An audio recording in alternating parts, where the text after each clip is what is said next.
வணக்கம். பெப்பர்ஸ் டிவியின் Moon sign நிகழ்ச்சி நேயர்களுக்கு காளியூர் நாராயணுடைய அன்பு வணக்கங்கள். இந்த கிணறு வெட்ட பூதம் கிளம்பித்துன்னு சொல்லுவாங்க. பூதம்னா பேய் பூதம்லாம் கிணத்துக்குள்ளே உட்காந்துருக்குமா, பூமிக்கு அடியில் உட்காந்துருக்குமா, அது நம்மளை பயமுறுத்துறதுன்ற அர்த்தத்தில் சொன்னாங்கன்னா அப்படி இல்லை. அது கேட்குறதுக்கு வேடிக்கையாக இருக்குது. அதாவது கிணறு வெட்ட பூதம் கிளம்பினா நம்ம கிணறு தோண்டினாக்கா அதில் நிறைய தண்ணி கிடைக்கும், தண்ணி நமக்கு நீர் ஆதாரம், வாழ்க்கைக்கு உயிராதாரம் அப்படின்னு சொல்லிட்டு தோன்றோம். ஆனால் அங்கே ஒரு கெட்ட ஆவி நம்ம மாரகம் பண்ணுறது, அதாவது நம்ம உயிரை மாய்த்துடுறது அப்படின்னு சொன்னால் அந்த இடத்துல பூமிக்கு அடியில் இருக்கக்கூடிய அந்த கார்பன் டை ஆக்சைடு அதிகமாக இருக்கிறதுனாலையும், அதாவது கரியமல வாயு அதிகமாக இருக்கிறதுனாலையும், இந்த பிராணசக்தியான அந்த ஆக்சிஜன் சொல்லக்கூடிய அது ரொம்ப கம்மியாக இருக்கிறதுனாலையும் நமக்கு உயிர் போகிறது, சில விபத்துக்கள் நடக்கிறதுன்றது வாஸ்தவம். அதே சமயத்தில் இது மட்டும்தான் அது காரணமானா காரணம் இல்லை. இதுக்கு இந்த ஜோதிட சாஸ்திரத்தில் நல்ல விஷயங்கள்லாம் சொல்லப்பட்டிருக்கு. இந்த பூமிக்கு மேலே இருக்கக்கூடிய விஷயங்களுக்கெல்லாம் நம்ம சொல்லக்கூடியது இந்த அஸ்ட்ரானமின்னு சொல்லக்கூடிய இந்த நட்சத்திரங்கள் அடிப்படையில் இருக்கிற விஷயங்களை கொண்டு நம்ம சொல்கிறோம். பூமி வாழும் ஜீவராசிகளுக்குன்னு ஒரு தனி ஜோதிடம் இருக்குது, நால்கால் ராசின்னு பேர் இதுக்கு. அது இந்த யானை, பூனை, அப்புறம் இந்த என்ன விதமான ஜீவராசி இருந்தாலும் அதுகளுடைய ஜாதகத்தை கூட கணிச்சு சொல்கிறதுக்கு வாய்ப்புகள் இருக்குது. அதே மாதிரி இந்த பயிர் பச்சைகளுக்கு கூட இந்த ஜோதிடம் சொல்கிற முறை இருக்குது. அதுக்காகவே ஏற்பட்ட பஞ்சாங்கம் தான் இது 28ஆம் நம்பர் பஞ்சாங்கம், வாக்கிய பஞ்சாங்கம்னு சொல்லுவாங்க. அது மெயின்லி பெசன்ட் ஓரியன்ட், அதாவது விவசாயிகளுக்காக ஏற்பட்ட ஒரு பஞ்சாங்கம் இது. அப்படிப்பட்டதெல்லாம் நமக்கு பெரியவர்கள் ரொம்ப அழகான பல வழிமுறைகள்லாம் காட்டி கொடுத்துருக்காங்க. அதில் ஒன்று தான் இந்த பூமிக்கு அடியில் இருக்கக்கூடிய விஷயங்களுக்கு ஜோசியம் எப்படி சொல்கிறது. இது சல்லிய தோஷம், சாங்கிய தோஷம், சாங்கியாதி தோஷம், பில்லி, சூன்யம், துச்சாடனம், ஏவல் போன்றவருடைய தோஷங்கள், கரி போன்றவருடைய தோஷங்கள், இதெல்லாம் சொல்கிறோம். அதனால தான் மந்திரவாதிகள்லாம் என்ன பண்ணுவாங்க, பூமிக்கு அடியில் சில விஷயங்கள்லாம் பதிச்சு வைப்பாங்க.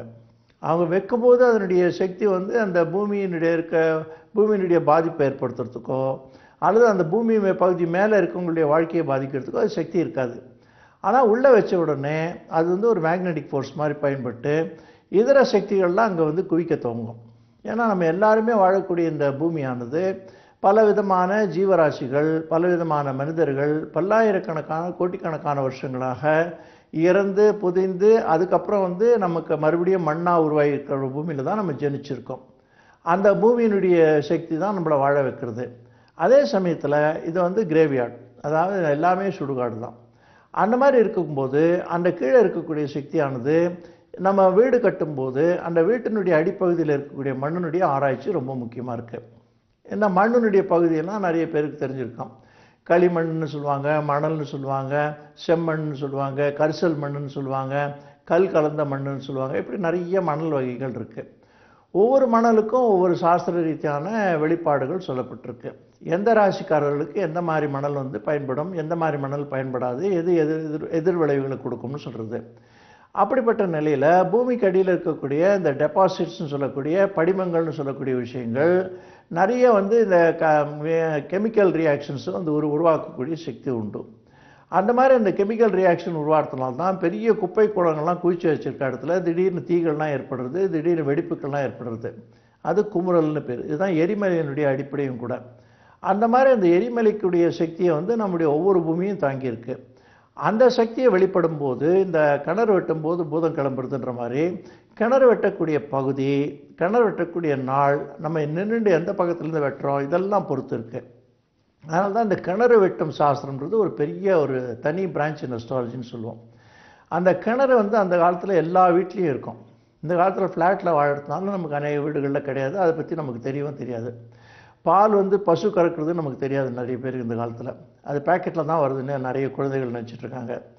அதே மாதிரி தான் அந்த காலத்தில் நமக்கு கிணறு தண்ணி கிணத்துலேருந்து தான் கிடைக்கும்னு எல்லோரும் பார்த்துட்டு இருந்தோம். ஆனால் இன்றைக்கி கிணறு பைப்பில் தான் வருதுன்றது தான் எல்லாருக்கும் தெரியுது. அதுதான் பார்த்துட்ருக்கோம், அதுதான் சாத்தியமாக இருக்குது. அப்போ அந்த கிணறுன்றது மனிதனுடைய ஜீவாதாரமாக இருந்திருக்கு. அப்போ அந்த வாஸ்து சாஸ்திர அடிப்படையில் இந்த கிணறு எங்கே இருக்கணும், எந்த பகுதியில் இருக்கணும், எந்த அளவு இருக்கணும், எந்த கோணத்தில் இருக்கணும், அதனுடைய உயர்வு எப்படி இருக்கணும், தாழ்வு எப்படி இருக்கணும், அதனுடைய வடிகால்கள் எப்படி இருக்கணும், அதனுடைய ஜீவித சக்தியை எப்படி நம்ம பன்மடங்காக உயர்த்தணும் அப்படின்றதுக்கெல்லாம் ரொம்ப துல்லியமான சாஸ்திரங்கள் எழுதி வைக்கப்பட்டிருக்கு.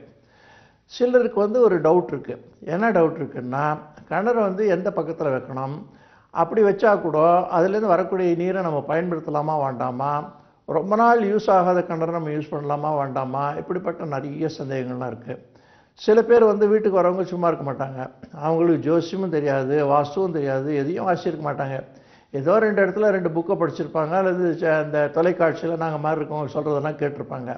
உடனே அவங்க என்ன சொல்லுவாங்கன்னாக்கா, இந்த கிணறு இங்கே இருக்கிறது ஆபத்து அப்படின்னு கிளப்பி விட்ருவாங்க.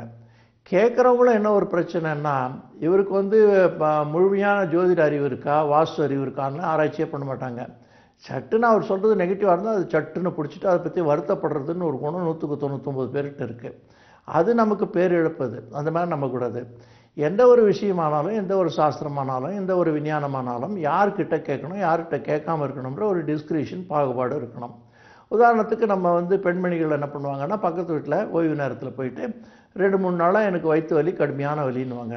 உடனே அந்த பெண்மணி என்ன சொல்லுவாங்க, நீங்கள் இந்த மாதிரி மருந்து போடுங்க, உடனே பொட்டுன்னு போய்டும்னு சொல்லுவாங்க. ஆனால் எந்த ஒரு பெண்மணியும் இது வரைக்கும் அப்படிலாம் எங்கிட்டலாம் கேட்கக்கூடாது, வயிற்று வலினா அதுக்கு 1000 காரணம் இருக்கும், அதுக்குன்னு படித்த தக்க மருத்துவரை போய் கேட்கணும் அப்படின்னு யாரும் சொன்னதாக இது வரைக்கும் நான் கேள்விப்படலை. அந்த மாதிரி ஒரு இப்போ நம்மள்கிட்ட இருக்கக்கூடிய ஒரு கலாச்சாரத்தினால என்ன ஆகுதுன்னா, இந்த கிணறை பற்றி பல சந்தேகங்கள்னால பல பேர் கிணறை சுற்றுறது கூட உண்டு. கிணறு வெட்டுறது வந்து லேஸ்பட்ட காரியம் இல்லை இன்றைக்கி. அதுக்கு நிறைய செலவழிகிறது, நிறைய பணம் விரயமாகுது. அதோட கூட தண்ணி கிடைக்கிறது கஷ்டம். சில இடத்துல தான் வாட்டர் கரண்ட் இருக்குது. இதில் வாட்டர் டிவைனர்னு இருக்காங்க. அதாவது ஒரு மனுஷனுக்கும் உடலுக்குள்ள சில சக்திகள் இருக்குது. அந்த சக்தி பிரகாரம் ஒரு சிலருக்கு வந்து இந்த வாட்டர் டிவைனிங் சக்தி இருக்குது. அது வந்து விஞ்ஞானபூர்வமாக நிரூபிக்கப்பட்ட ஒரு விஷயம். வெளிநாடுகளில் கூட அந்த ரொம்ப ஹியூஜ் கல்டிவேஷன் சென்டரில் அதை பயன்படுத்துகிறாங்க. அவங்க வந்து எவ்வளோ ஆப்ரேட்டர்ஸ் இருந்தாலும், எவ்வளோ மிஷினரி மெக்கானிசம் இருந்தாலும், எவ்வளோ விஞ்ஞான விஷயங்கள் இருந்தாலும், அவங்க இந்த வாட்டர் டிவைனர் பண்ணுறதுக்கு மனிதர்களை தான் பயன்படுத்துகிறாங்க. அதுதான் ரொம்ப டிபெண்டபுளாக இருக்குதுன்னு சொல்கிறாங்க. 2 குச்சி எடுத்துகிட்டு போவாங்க. சில இடத்துல அவங்களுக்கு அது உதறும். அது உதறும் போது அங்கே கீழே இருக்குன்றாங்க. நல்ல முன்னேறிய இந்த வாட்டர் டிபார்ட்மெண்ட்டு, கவர்மெண்ட் டிபார்ட்மெண்ட்டில் கூட சில நாடுகளில் அதை பயன்படுத்துகிறாங்க. அப்படிப்பட்ட நிலையில் இந்த கிணறு வந்து நமக்கு ஒரு சமயம் ஏதாவது சந்தேகம் இருந்தது, அதில் ஏதாவது வந்து துர்வாசனை வந்தது, பயன்படுத்தாத கிணறுன்னு சொன்னால், அதுக்கு சிம்பிளாக நீங்கள் என்ன பண்ணலாம், க்யூர்னு சொல்லுவாங்க. அதாவது சீனு பேர் அல்லது க்யூர்னு பேர். சீன்னு சொல்கிறது சீன தமிழில் ஒரு விஷயத்தை சரி பண்ணுறதுன்னு பேர். அதனால தான் சைனான்னு கூட வச்சாங்க அதுக்கு. அந்த சாஸ்திரப்படிக்கு என்ன பண்ணலான்னாக்கா, அந்த கிணத்து மேலே நீங்கள் சில பலகைகளையோ அல்லது இந்த சிமெண்ட்டு பலகைகளோ போடலாம். மரப்பலகை அல்லது சிமெண்ட் பலகைகளோ போடலாம். போட்டுட்டு அது மேலே நீங்கள் வந்து இந்த கருந்துளசி, அப்புறம் வந்து இந்த லக்ஷ்மி துளசி, அதாவது வெள்ளை துளசி, இது 2ஐயும் வச்சாலே அது வாஸ்து பிரகாரத்துக்கு பியூரிஃபை ஆகிடும்ன்றதுக்கு விஞ்ஞான அடிப்படை உண்டு. இந்த துளசிகளை வைக்கிறதோட கூட நீங்கள் இன்னொன்று கூட பண்ணலாம். இந்த கிணத்துக்குள்ளேயே நீங்கள் வந்து இந்த நெல்லியினுடைய மரம், அதாவது நெல்லிக்காய் மரத்தினுடைய கட்டைகளை போடலாம். நெல்லிக்காய் மரத்தினுடைய கட்டைகளை நீங்கள் போட்டிங்கன்னா அங்கே ஆக்சிஜன் ஜென்ரேட் பண்ணுறதுக்கு அது ரொம்ப பேருதவியாக இருக்கும். 2வது வந்து அந்த நெல்லிக்காயினுடைய கட்டையானது அந்த தண்ணியை வந்து சாஃப்ட் வாட்டராக மாட்டோம், ஹார்ட் வாட்டர்லேருந்து சாஃப்ட் வாட்டராக மாற்றோம். அதுக்கப்புறம் அந்த நெல்லிக்காய் கட்டையானது என்ன பண்ணுவோன்னாக்கா, அந்த தண்ணீரை வந்து ரொம்ப சுவைப்படுத்தும். அதுதான் ஒரு வழக்கத்தில் சொல்லுவாங்க, முழு நெல்லிக்கனியும் முதியோர் சொல்லும் முன்னால் கசக்கும் பின்னால் இனிக்கும்னு சொல்லுவாங்க. அந்த கசக்கக்கூடிய ஒரு தண்ணீரை கூட அது இனிப்பாக மாற்றக்கூடிய திறன் அந்த நெல்லிக்காய் கட்டையினுடைய சக்தியினால் உண்டு. இதனால் இந்த மாதிரி சின்ன சின்ன விஷயங்களில் நம்ம அணுகுமுறையை பயன்படுத்தி இந்த ஜோதிட சாஸ்திரத்தில் இருக்கக்கூடிய மனித இனத்துக்கும் மனித மேம்பாட்டுக்கும் உடைய அத்தனை விஷயங்களும் நம்ம பயன்படுத்தி தான் அறிவுடைமை. மீண்டும் உங்களை சந்திக்கிறேன். அதுவரை நன்றி, வணக்கம்.